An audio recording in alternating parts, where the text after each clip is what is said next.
Hello, this is RingRing. Welcome to the Kotlin Multiplatform Learning Series for Android engineers.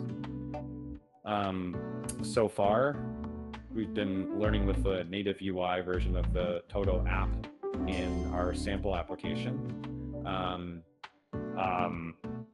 But from this video onwards, we'll be learning with the shared UI version of the Todo app.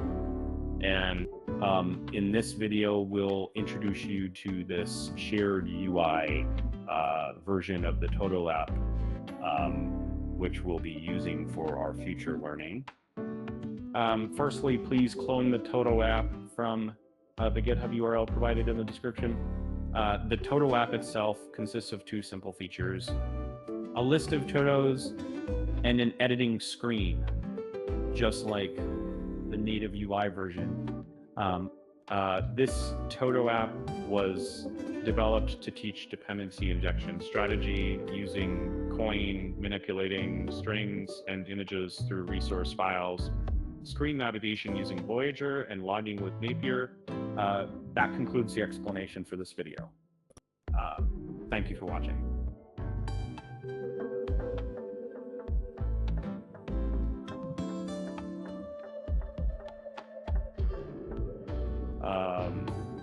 If you found this guide helpful, please remember to like, subscribe, and hit the bell icon.